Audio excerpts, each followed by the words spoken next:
Enriched Air Nitrox. Before the early 1990s, few divers had heard of it. But today, its ability to extend your dive time makes it mainstream. In the early years, you used dive tables because there weren't many dive computers that could run Nitrox. No more. Today, virtually all dive computers run Enriched Air, and the diver using Enriched Air tables is the exception rather than the rule. That's what the PADI Enriched Air Diver course is all about.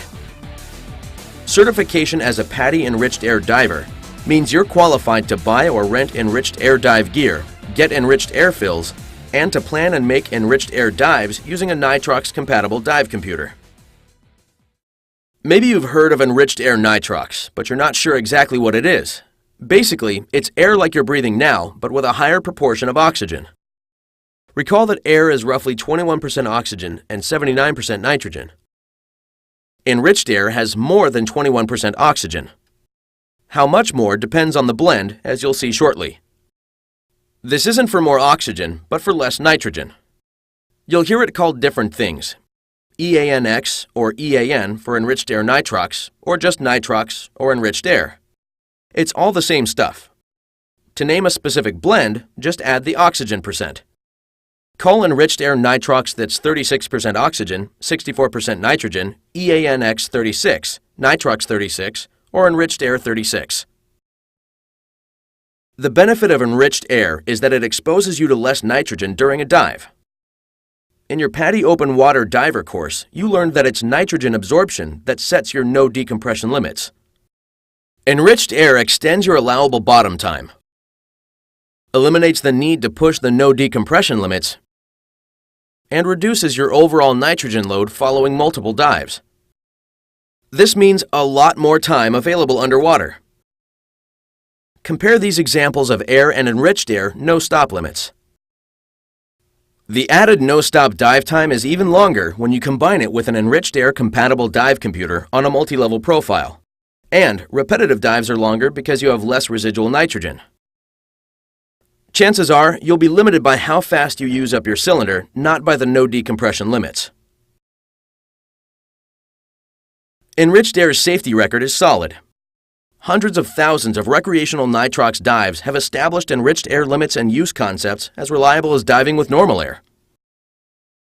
If you make a dive breathing Enriched Air, you finish with less dissolved nitrogen in your body than if you had used normal air. This is a benefit, but it's too simplistic to state that Enriched Air is safer than air.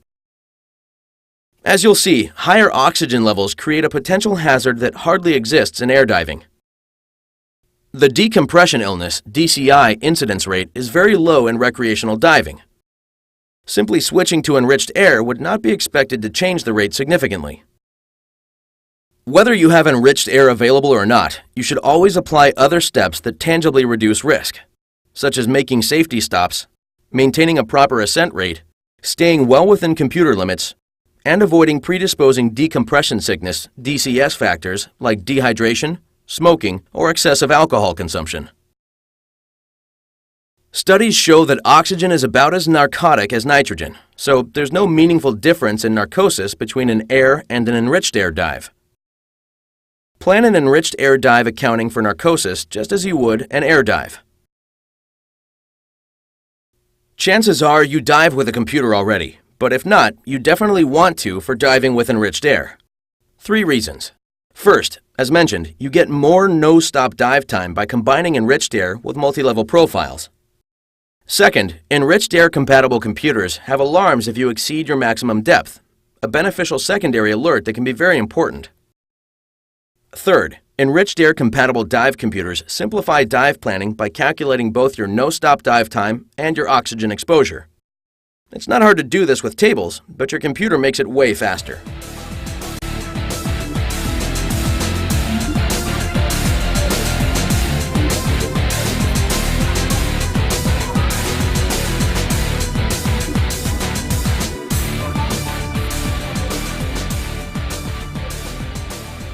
The primary concern regarding Enriched Air and dive gear is the high oxygen content. Some materials readily burn or even explode when in contact with high oxygen gases, even at room temperature. Several guidelines apply to all your gear except the cylinder to address this concern. The common dive community guideline is that you can use scuba regulators, BCDs, SPGs, and alternate air sources with enriched air blends with up to 40% oxygen without modification. Above 40%, the equipment must meet oxygen service specifications, which requires special materials and cleaning. Note that local laws or standards may modify these guidelines. Follow any that apply where you are. Some manufacturers state their gear shouldn't be used with enriched air or have special requirements. Follow all these recommendations, and the use of oxygen-compatible lubricants, O-rings, and other materials is generally recommended. Have your regulator serviced as recommended by the manufacturer, preferably by a scuba technician qualified to work on enriched air equipment. If your equipment is accidentally exposed to anything other than water, such as oils or lubricants not recommended by the manufacturer, have it inspected or re-cleaned by a qualified technician. If you add any accessories, such as low-pressure hoses, follow manufacturer recommendations. Even when you can use the regulator you already have for enriched air nitrox with up to 40% oxygen, you will need a dedicated cylinder for two reasons. First, it's important that no one accidentally confuse an enriched air cylinder with a regular air cylinder. Enriched air cylinders have clear markings to prevent this. Second, one method for blending enriched air starts by putting pure oxygen in the cylinder. This is called partial pressure blending. If partial pressure blending with oxygen will be used, the cylinder must meet oxygen service standards, even when the final enriched air blend will have less than 40% oxygen. This means being cleaned and lubricated for oxygen exposure, and all O-rings, gaskets, and other valve materials must be oxygen compatible. The standard scuba cylinder doesn't meet these requirements. Enriched air cylinders filled by other blending methods may not have to meet oxygen service standards, but the cylinder must still be nitrox dedicated and marked properly. Enriched air markings identify the cylinder as containing nitrox, what the contents are, and whether you can partial pressure blend with the cylinder. These are markings broadly accepted by the international dive community. Yellow cylinders have a 10 cm 4-inch green band with yellow or white lettering reading Enriched Air Nitrox, Nitrox, or something similar. Non-yellow cylinders should have a 15 cm 6-inch band with the top and bottom a yellow 2.5 cm 1-inch band and the center 10 cm 4 inches in green. There should be a dated visual inspection sticker like on an air cylinder and another stating whether it does or does not meet oxygen service standards. It should have a content sticker or tag that shows the blend's oxygen content, the fill date, the maximum depth for the blend, and the diver's name. These get replaced or rewritten with each fill. The markings differ in some places, however, because local laws and regulations may require different additional or modified markings. For example, in Europe, enriched air cylinders have a white shoulder with a black stripe, and, generally, the entire cylinder is white. Your instructor will tell you about requirements that apply to your local area. Filling enriched air cylinders poses two concerns that you don't have filling a normal air cylinder. The first is a fire or explosion hazard. Trace lubricants and other contaminants can accumulate in standard air cylinders and pose an immediate hazard were someone to put pure oxygen in the cylinder. This is why blenders use oxygen-compatible air for partial pressure blending. Never have an enriched air cylinder filled by a station that does not handle enriched air. Enriched air should never be put into a cylinder that is not dedicated to enriched air. Another concern is the percentage of oxygen in the blend.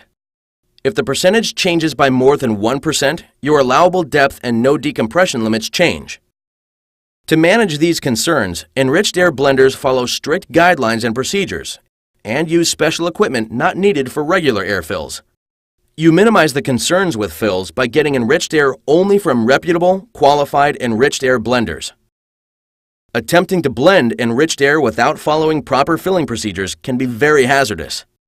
Never put pure oxygen in a standard cylinder and fill it or have it filled from a conventional scuba air fill station in an attempt to make enriched air.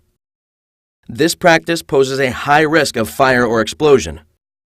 If an enriched air cylinder prepared for oxygen service is accidentally filled from a conventional air source, it must be serviced and cleaned by someone qualified to service enriched air equipment before exposing it again to more than 40% oxygen.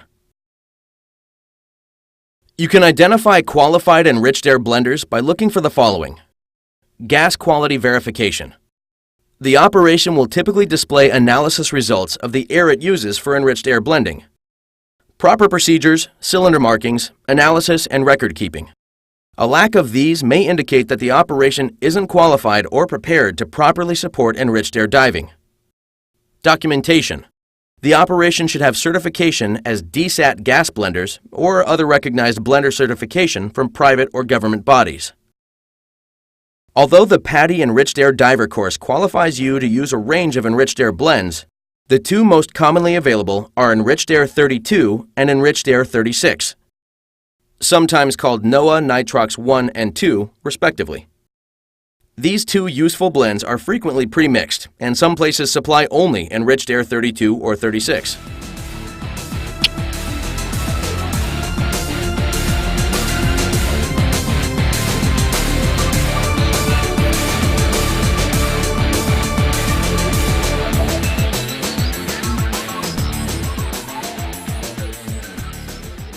Using air within recreational limits, oxygen exposure is not really an issue, but it can be an issue when diving with enriched air. You use your enriched air compatible computer to keep your oxygen exposure within accepted limits. Oxygen exposure is measured based on the oxygen partial pressure. The oxygen partial pressure is based on the oxygen percentage and your depth. Oxygen partial pressure refers to the pressure exerted only by the oxygen you breathe. It's usually expressed in atmospheres absolute, abbreviated ATA, or in metric as absolute bar. You can use the terms interchangeably with respect to this course. Oxygen partial pressure is sometimes abbreviated PO2 or O2PP, as in PO2 0.21 ATA or PO2 0.21 bar. It's common to drop the ATA/bar reference and just say PO2 0.21. In your PADI open water diver course, you learned that an atmosphere or bar is pressure equal to the air pressure at sea level. Underwater, pressure increases 1 bar or atmosphere for each 10 meters or 33 feet we descend. The oxygen partial pressure is simply the percentage of enriched air oxygen percent, written as a decimal, times the pressure at depth in ATA bar. Don't worry, your computer does the math for you, but you need to understand what it's telling you. Suppose you dive to 10 meters 33 feet using Enriched Air 40. At 10 meters 33 feet, the pressure is 2 atmospheres or bar, 1 of air and 1 of water. 40% oxygen is written 0.40, so your computer would calculate 2 ATA bar times 0.40 equals 0.80 ATA bar PO2. Comparing the PO2s for air and Enriched Air 40 at different depths, you can see that the more oxygen in the blend, and/or the deeper you dive, the higher the partial pressure. Let's look at how you use oxygen partial pressures to stay within limits to avoid oxygen toxicity, which can be a serious hazard. Your Enriched Air Dive computer tracks your oxygen exposure much as it does your exposure to nitrogen, and it's important to stay well within the limits. Oxygen exposure limits relate entirely to the oxygen partial pressure. The oxygen PO2 at 10 meters 33 feet using Enriched Air 40 is 0.80 ATA or bar. At 12 meters 40 feet using Enriched Air 36, you would have the same partial pressure. Your oxygen exposure limits would be the same for either dive, as your dive computer would show the same oxygen exposure limits. Besides oxygen exposure over time, you have to stay within the oxygen partial pressure limits regardless of time. The maximum oxygen partial pressure limit for enriched air diving is 1.4 ATA bar. You plan your dives so that you don't exceed the depth at which the blend you're using reaches 1.4, or even better, less than 1.4 to give you some margin for error. This means if your planned dive would exceed 1.4, you need to either choose an enriched air with less oxygen or plan a shallower dive, or both. The contingency oxygen partial pressure limit is 1.6 ATA bar. Dives beyond this limit have the potential for immediate oxygen toxicity. Set your computer so the maximum oxygen partial pressure it allows is 1.4. Most computers will let you do this, or are preset for this limit. Almost all models alert you if you exceed this limit. Some also display your current PO2 throughout the dive. Your instructor and/or the manufacturer literature can give you specifics about your computer. Exceeding accepted oxygen limits poses a high risk of oxygen toxicity, but it's not difficult to stay within accepted limits. If you were to accidentally exceed the contingency depth and 1.6 ATA bar for a blend, immediately ascend above the maximum depth, 1.4 ATA bar, and end the dive. Do not make a repetitive dive and follow your dive computer's instructions. Treat the range between 1.4 and 1.6 as a margin for error only. Dive computers and tables provide oxygen exposure information for this range, but this is for emergency planning only. Divers have had oxygen toxicity while breathing oxygen partial pressures at or near 1.6 ATA bar. There are two types of oxygen toxicity that can occur by exceeding oxygen limits: CNS, central nervous system toxicity, and pulmonary toxicity. The primary hazard of exceeding the oxygen exposure limits is a fatal accident due to convulsing and drowning. CNS toxicity may cause a diver to convulse. Convulsions are not usually harmful in themselves, but underwater, the diver is almost certain to lose the regulator and drown. Therefore, it's very important to maintain good buoyancy control, navigate properly, and pay attention to factors like currents that may affect your depth. Warning signs and symptoms may precede a CNS convulsion, but usually they don't. If they do, they usually appear gradually and worsen over time. The warning signs include visual disturbances, including tunnel vision, ears ringing, nausea, twitching or muscle spasms, especially in the face, irritability, restlessness, euphoria or anxiety, dizziness. Remember vented to help you recall these. If you experience any CNS toxicity symptoms, end the dive immediately by beginning a normal ascent. There is no need for a rapid or panicked ascent, just start up immediately at a normal, safe rate. During a cavern or wreck penetration dive, ascending immediately may not be possible, but abort and ascend as soon as you can. It's best to keep your oxygen partial pressure very low or to simply use air for these kinds of dives. Other factors may predispose divers to CNS toxicity. Heavy exercise is one of these. Avoid heavy exercise if you are near or will be near oxygen exposure limits. Some drugs, including certain decongestants, are thought to predispose you to CNS toxicity. It's generally recommended that divers avoid decongestants when diving anyway. If you're taking a prescription, be sure to consult with a physician knowledgeable in diving medicine before using the drug while diving. Carbon dioxide accumulation in the body may predispose you to oxygen toxicity. To avoid retaining carbon dioxide, breathe continuously like you're supposed to. Don't hold your breath. It's quite rare for a diver who breathes normally to retain carbon dioxide.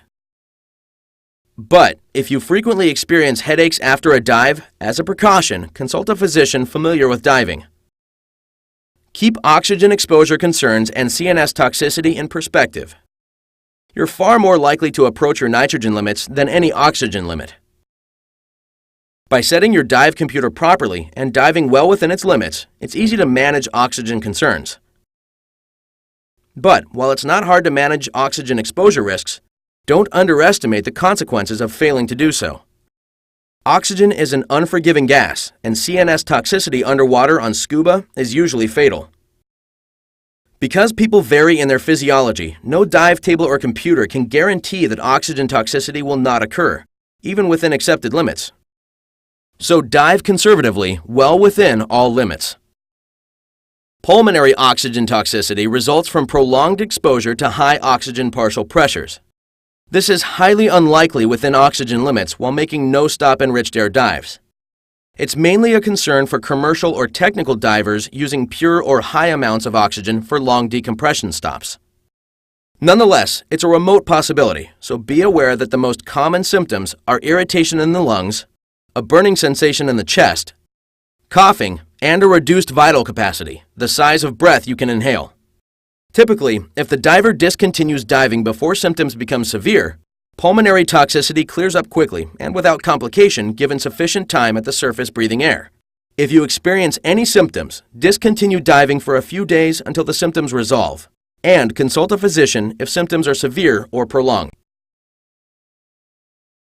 Your Enriched Air compatible dive computer helps you keep your oxygen exposure well within limits. First, as mentioned previously, set your dive computer for a maximum oxygen partial pressure of 1.4.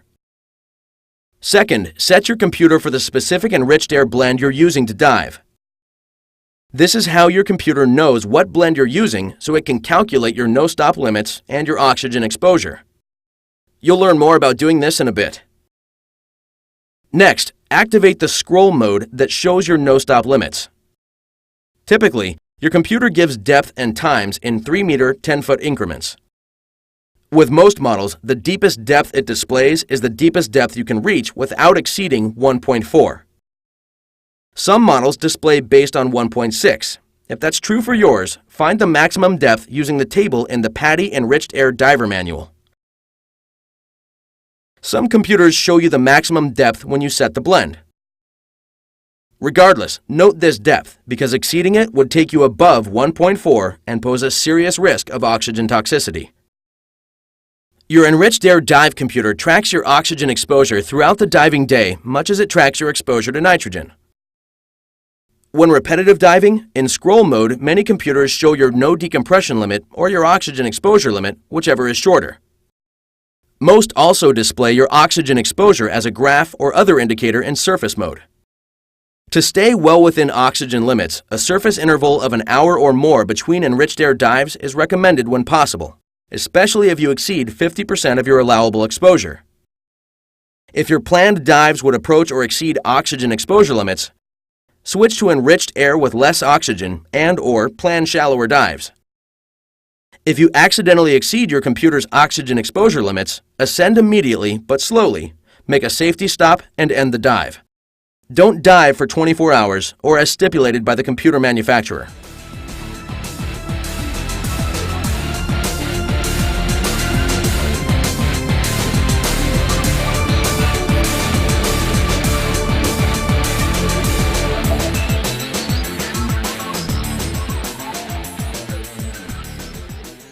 Before diving with a cylinder of enriched air nitrox, you analyze it to confirm the oxygen percentage. You need to know this to set your enriched air dive computer, and you need to be sure of what it is. Even though the blender analyzes the fill, you must personally verify the oxygen analysis of the cylinder. Do not dive with a cylinder of enriched air if you have not personally verified its contents. There are no exceptions. Usually, you do the analysis, but sometimes another qualified person does it while you watch to personally verify the oxygen content on the oxygen analyzer. Decompression sickness, DCS, or drowning become very real risks if an enriched air blend differs from what you believe it is. That's why you personally confirm the analysis, verify the cylinder markings, and make sure it wasn't accidentally confused with another tank. Don't accept the analysis of another individual. It's your safety at stake, and an error will affect you. This is why the dive community standard is that it's your responsibility to know what blend you're diving by personally confirming it. Errors are rare, but they have happened. Cylinders have been confused, mismarked, or improperly refilled, and it was the diver's personal analysis that caught the error. This is why your name is on an enriched air cylinder you will use. If there's ever any question about an enriched air cylinder's contents, or whether cylinders may have been confused, reanalyze it. It's a good practice to reanalyze just before the dive in any case. In most situations, you analyze the oxygen in your enriched air cylinder yourself. Sometimes another person does it while you watch. Either way, you need to know how to use an oxygen analyzer. Popular oxygen analyzers come in different sizes and types. Whatever model you choose, for analyzing enriched air, you need one that reads to 0.1%. Different analyzers may differ somewhat in how you use them, but all generally follow the same steps. Start by turning the analyzer on and calibrating it. The simplest method is to calibrate for air. The preferred method is to flow air from a scuba cylinder slowly across the analyzer's sensor from a flow meter or restrictor. Turn the calibration knob until the analyzer reads 20.8% to 21% as specified by the manufacturer. Next, switch to your enriched air cylinder. When opening the valve on an enriched air cylinder, open the valve slowly. This reduces the heat associated with rapid pressurization, helping minimize oxygen fire concerns. Flow the enriched air into the analyzer at the same rate you used for calibration. A higher or lower rate may make your analysis inaccurate. Allow any air in the valve, lines, and flow device to clear and wait for the reading to stabilize. The standard of practice for enriched air is plus or minus 1%. Minor variations, less than 1% between the blender's analysis and yours, are normal. But confirm a substantial variation with another analyzer. Most enriched air computers use 1% increments. Round up or down to the closest whole percent. That is, for example, round 31.2% to 31% and 31.8% to 32%, unless the computer manufacturer makes a different recommendation. A few pointers will help you get an accurate analysis. Enriched air partial pressure blended in your cylinder may need 30 minutes to an hour to mix evenly before analyzing. Rolling the cylinder back and forth may speed this process. Store your analyzer in a cool, dry place and check it periodically against other analyzers, especially if you have some question about accuracy. Never blow into the sensor because moisture in your breath hurts sensor accuracy in life. Replace the sensor if it performs outside the tolerance levels specified by the manufacturer and at intervals specified by the manufacturer. After analysis, compare what you got with the percent noted on the cylinder contents tag or sticker.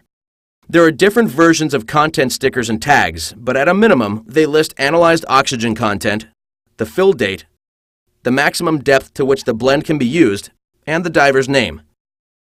If your cylinder has a reusable tag, be sure that the serial number on the tag matches the serial number on the cylinder. After your dive, leave the sticker or tag in place. The blender will remove it when refilling. Some divers write empty on the sticker or tag so that the cylinder isn't mistaken for a full one. The last step is signing the Enriched Air Fill Station's fill log, which may also be a statement of understanding. At a minimum, the fill log lists the cylinder's serial number, the date, the blender's analysis, the maximum depth for the blend, and the diver's name and signature. It may record other information depending upon the needs of the operation. If you get the cylinder at the dive site, the dive operation will bring a fill log to their location.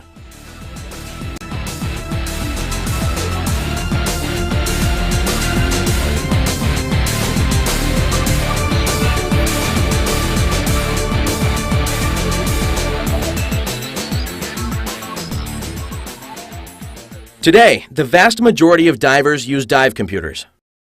There are 4 guidelines to apply when you're using an enriched air dive computer. First, know the enriched air blend's maximum depth and stay shallower by watching the depth display. Remember, plan your dive and dive your plan. Use the maximum depth warning as a secondary alert. Second, stay well within your computer's no-stop and oxygen exposure limits. If you begin to near a limit, ascend until your computer displays a longer limit. Stay that shallow or shallower for the rest of the dive. Third, every diver needs an individual enriched air dive computer set for the blend the diver is using. Variations in depths and blends can result in different no-stop times and oxygen exposure, so sharing isn't appropriate. As you would when diving air, stay within the limits of whichever buddy's computer gives the most conservative readings. Fourth, whether diving with air or enriched air, make safety stops and follow conservative diving practices. Let's look at setting your dive computer for your enriched air blend in more detail. How you do this varies from model to model, but with most, you enter a set mode by pressing a button or electrical contacts. Typically, you're in the set mode when the oxygen percentage blinks, indicating it's waiting for you to change it. Next, you scroll the percentage by holding a button or touching contacts, usually in 1% increments. Then lock in the desired number by holding or pressing another button or contacts. Remember to round to the closest 1% from your analysis. You'll do this before each dive during the course with your instructor at hand to help. After you've done it a couple of times, it's second nature. After a dive, most Enriched Air compatible computers clear their settings and require you to reset them before you dive again. If you forget, most go into some kind of error mode, such as defaulting to a worst-case impossible mix of 79% nitrogen, 50%, or even 100% oxygen, which causes the computer to severely limit your no-stop time, depth, and allowable oxygen exposure. It's often obvious that you forgot to set the computer, and you can surface, set it, and continue the dive. But if you don't surface immediately, after diving with a computer you forgot to set, you'll have to wait for the computer to clear, usually 12 hours, before diving with it again. The exception, by the way, is that if set for air, most models stay set for air, dive after dive, until you change it. The error mode occurs only if you had set it for something other than air and failed to set the blend for the next dive. See the manufacturer's literature for specifics about what your dive computer does if you forget to set the blend. Dive computer failures are very rare. Nonetheless, if it happens during a dive, immediately ascend, make a safety stop at 5 meters 15 feet for 3 minutes or longer, and end the dive. It's recommended that you back up your Enriched Air dive computer by writing down your Enriched Air blends, maximum depth, bottom times, and surface intervals. If your computer fails, then one option is to use tables to continue diving. Another option is wear a second, backup Enriched Air computer so you can continue diving if your primary one conks out. If you don't have any type of backup, then don't dive for at least 12 hours or longer if specified by the manufacturer before resuming with a working dive computer.